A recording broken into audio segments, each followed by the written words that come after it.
E de repente, como se fosse um passe de mágica ou um estalar de dedos, a menos de 20 dias das eleições, sabe aqueles institutos de pesquisas que diziam que Lula ganharia, inclusive no primeiro turno? Eles agora apontam a vitória do presidente Jair Bolsonaro. Teve até jornalista esquerdista dizendo que Bolsonaro pode vencer no primeiro turno. E o mais inacreditável aconteceu. Pasmem, até a Rede Globo foi obrigada a reconhecer que o Lula não consegue levar pessoas para os seus comícios. Quase sempre eles estão vazios. Ao contrário do que acontece com o presidente Jair Bolsonaro, que por onde passa arrasta multidões. Meu Deus, o que pode estar acontecendo? Será que é o fim do mundo? Prepare suas emoções, que é sobre isso que nós vamos conversar no nosso vídeo de hoje. E você, como sempre, é o meu convidado especial.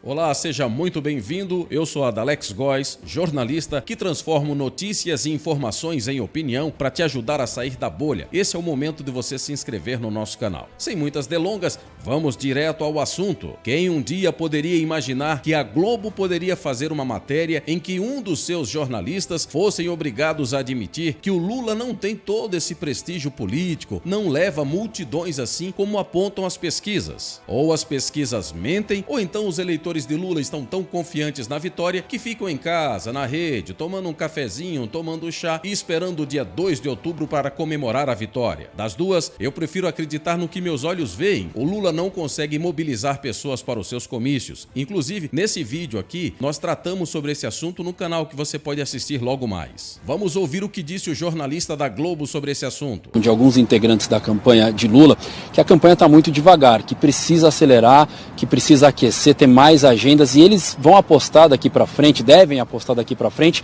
em agendas com nichos, com segmentos específicos do eleitorado. Agora, essa opção deriva também de uma constatação da campanha, que é a dificuldade de reunir público nos atos de rua, nos comícios, nas manifestações, nas agendas de rua de Lula aqui em São Paulo. Para citar 3 exemplos, no sábado teve um comício em Taboão da Serra que foi amplamente divulgado e pouco mais de 3.000 pessoas, só ficou muito aquém do esperado. O integrante da campanha até reconheceu que foi uma agenda ruim. No mesmo dia houve uma mobilização, uma manifestação na Avenida Paulista de movimentos que apoiam Lula, era para ser uma resposta ao 7 de setembro de Bolsonaro. Eles tiveram 1 mês e meio para organizar essa manifestação e reuniu algumas centenas de manifestantes. E mesmo o comício que teve no Vale do Anhangabaú, que era para ser uma reedição das diretas já, juntou mais ou menos 10.000 pessoas. Eles esperavam muito mais, esperavam cerca de 50.000 pessoas. Então a aposta nessas agendas de nicho é muito por causa disso, pela dificuldade que eles estão tendo em organizar atos de rua com grande público aqui em São Paulo. Isso preocupa a campanha porque eles apostam na centralidade de São Paulo para definir essas...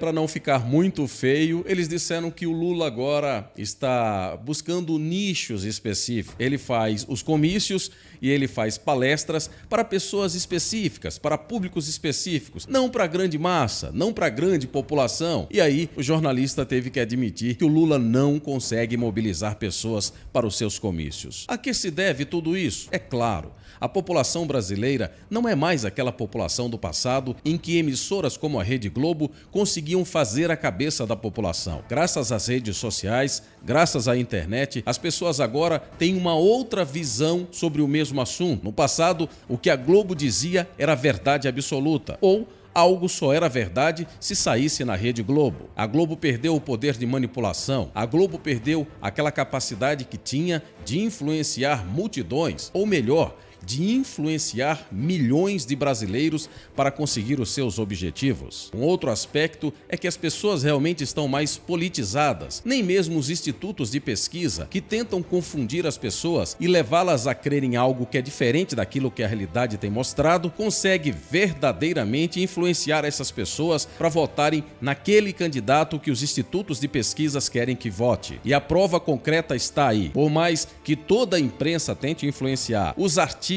as novelas, as empresas de pesquisa, enfim, todo mundo tente conduzir a população para votar no Lula, mesmo assim a candidatura dele não deslancha. Fica ali em meados de 20%, 22%, que muito provavelmente deve ser o que ele vai ter de votos. É simplesmente inegável o fato de que Bolsonaro consegue levar multidões para os seus comícios e por onde ele passa. Diante desse fato incontestável, as pesquisas precisam agora agora se adequar à realidade. Já que elas não conseguiram influenciar as pessoas a irem para os comícios do Lula, elas agora são obrigadas a se adaptarem à realidade que os nossos olhos enxergam. Não há dúvida alguma de que Bolsonaro sempre esteve à frente de Lula e de qualquer outro candidato nas pesquisas. Diante disso, só resta uma alternativa agora para a oposição e também para o Lula: é tentar caçar a chapa do presidente Jair Bolsonaro. Inclusive, falamos sobre isso nesse vídeo aqui que eu recomendo que você logo mais possa assistir.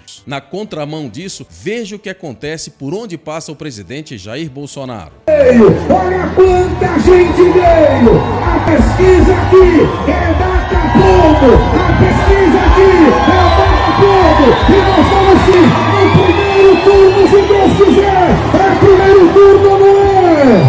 É Bolsonaro, não é? Vai que eu sou mais possível! Veja o caso em Natal. O presidente também esteve em Natal e é assim que acontece. Onde passa o presidente da República consegue e não só ele, como agora a Michelle Bolsonaro.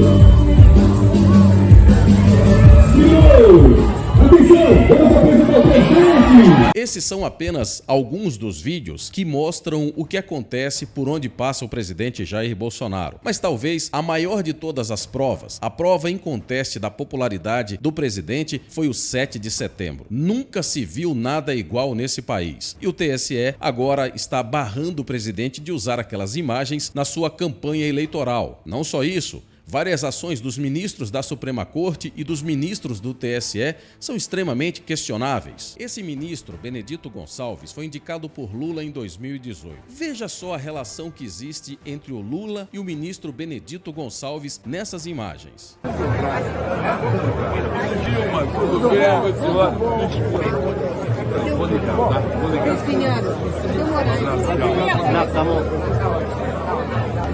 Não é estranho para você um candidato que concorre à presidência do país dando tapinha no rosto de um ministro do TSE, ao que ele responde: eu vou ligar sim, vou ligar. Pelo que parece, o Lula fez algum tipo de cobrança ao ministro Benedito Gonçalves, ao que ele respondeu que vai ligar para o candidato a presidente da República, Lula. Uma relação questionável.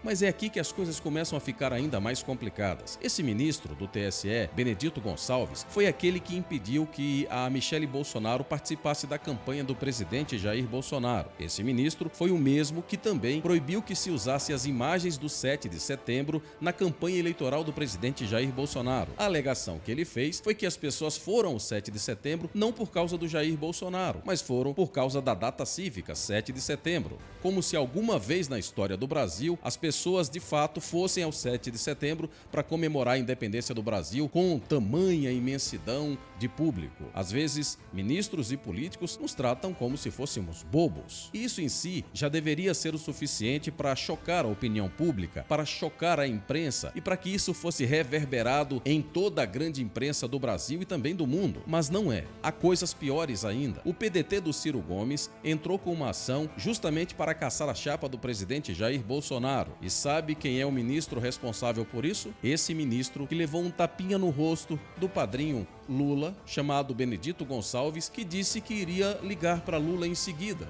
Tudo isso é muito, mas muito estranho e inaceitável. Se você é um cidadão de bem, independente de que lado você está, deveria achar isso extremamente estranho, no mínimo. Essas pessoas desconsideram a justiça, essas pessoas desconsideram as leis, essas pessoas desconsideram a Constituição, essas pessoas nos desconsideram. E simplesmente vamos aceitar isso como se fosse normal e aceitável? Enfim, o dia da eleição está chegando. Talvez tenhamos aí a possibilidade de colocar um ponto final nessas relações, no mínimo questionáveis. Nós também temos a chance de colocar novos senadores e novos deputados para fazerem novas leis que possam estar em consonância com aquilo que nós acreditamos, com os nossos princípios, com os nossos ideais. Portanto, não perca esse cartucho. Aproveite agora e expurgue todos esses que não valem nada, que não prestam, que já demonstraram que não têm compromisso algum com o povo brasileiro. Esses Frotas, Joyces, Dórias, Randolphs, Pimentas, Humbertos Costas da vida, todos esses devem ser expurgados definitivamente da vida pública para nunca mais voltarem. E agora, temos na mão a possibilidade de fazer isso. Espero que você faça a decisão correta e que todos nós tenhamos um novo Brasil para nós e para os nossos filhos. Assim, se você gostou desse vídeo, não esqueça, compartilhe para que mais pessoas possam também ter acesso a esse conteúdo. Não esqueça de se inscrever e, se você já é inscrito, não esqueça de acionar o sininho para que você possa receber todas as nossas notificações. E naturalmente, como sempre, eu te espero no próximo vídeo. Até logo mais!